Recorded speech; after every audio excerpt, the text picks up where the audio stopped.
Thank you. Mr. Goldman? It's very difficult to say never, because that comes back to haunt you after a while. But the function of our public schools belongs to a duly elected Board of Education. It is their job. They are accountable for what goes on. Between the board and the professional staff, they are the ones who have to make the decisions about schools. It only creates problems of overlap. When the city gets involved, the Board of Education gets involved. When that happens, nobody's accountable. There may be times when the city may have to step in. There are times when we educate, and the city is always in a situation of having to educate. But basically speaking, the function of managing and paying for and running the public schools belongs to the Board of Education. That's where it belongs. That's where the citizens have to hold a board accountable. And it only confuses the issue when the city government and when the Board of Education. Also, we have to know that the experts belong over on that side of the field. And I think we have to leave it to them to do what is necessary. So I think in general and most of the time, the city should not get involved in funding public education. Thank you. Mr. Haynes? When you talk about funding public education, I think you have to also look at the different structures that you look at. If you want to look at the buildings, if you want to look at the properties, or if you want to look at programming, I think if your question is expanded a little bit or defined a little bit more, you want to talk about financing in public education, the city has a responsibility to provide safe places for our children to be involved in schoolwork and such. When you talk about programming, then that's a whole different area and a whole different avenue, and I think that we need to have a very deep discussion from the citizens and from the elected officials concerning that. My personal belief is that no, that doesn't need to happen from the city government level, that portion of it. But if you look at how the successful program happened with District 95 and the refinancing for District 165 and the refinancing for their school buildings and such, you see that the city came together with the school district and made some very good decisions to build some good buildings and to take care of the property of the school district. So I think you have to take each and every avenue that's there and each and every opportunity that's there. 20 or 9? Which one? She's getting me on both. Okay, that's it. Now it's on. Okay, thank you. Thank you. Mr. Maroney? Remember, our dogs are best friends, so you're going to be kind. There's currently a plan floating that the city would provide some funding to address remedial needs in our school system. That probably prompts the question. I have been very critical of the elementary school district in this community. I think they're not doing the job that needs to be done. And I would like to see them do a job so that the students achieve results more comparable to Unity Point. Doing a good job, they could do a better job. That being said, I think the program that is currently being proposed by the city, I think has real potential to help children. But the funding needs to come from the school district. And the city is in an awkward position in that I think they have to place themselves in a position of being able to hold the school districts accountable and demand a certain level of performance from them. And I don't think that has been done in the past, and I think that needs to be done. And that can be dialogue between the Board of Educations, too many boards of education, and the city. Thank you. Question number 4.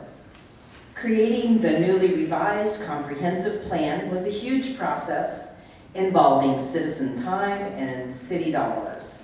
What elements of the comprehensive plan are your priorities? Mr. Gold.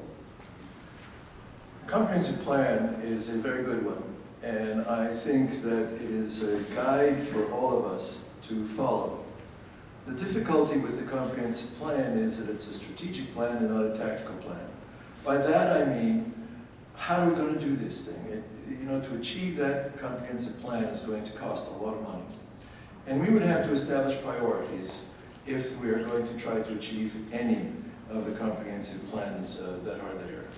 I think that the the repair and the taking care of the downtown area is a very important aspect in that plan, and we should address it.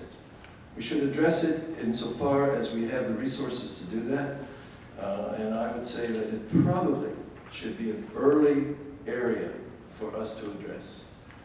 We should all have a copy of that plan because the word comprehensive is exactly what it is. It covers a whole raft of areas that need attention, and we ought to look at it and we ought to make sure that we get it done. Thank you. Mr. Haynes?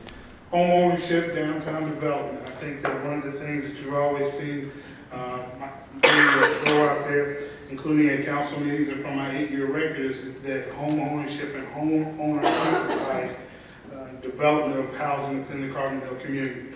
I think once that a person owns their own home, which is normally their biggest investment, they take pride in ownership in what they have and what's going on. They get out and they develop relationships with their neighbors, with their friends, with the person across the street, with the kids across the street. You create safe neighborhoods, you create whole neighborhoods, you create opportunities for reinvestment and redevelopment of the areas. And I think with doing similar things in that area, you have a bigger and a safer Carbondale. Thank you. Mr. Maroney? When I started as administrator of Memorial Hospital, what was done then were 10-year plans.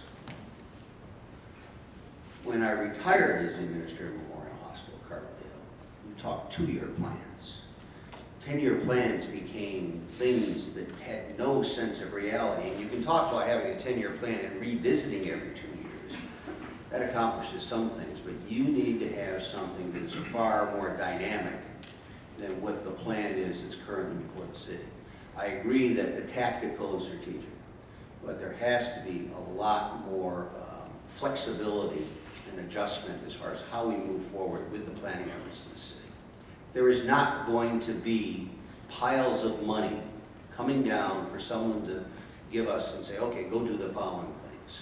We're now getting into what private development can do in this community, and that gets into the attitude of the city in working with private developers, in some cases getting out of their way, not haphazardly, but allowing development to move forward where the opportunities present themselves.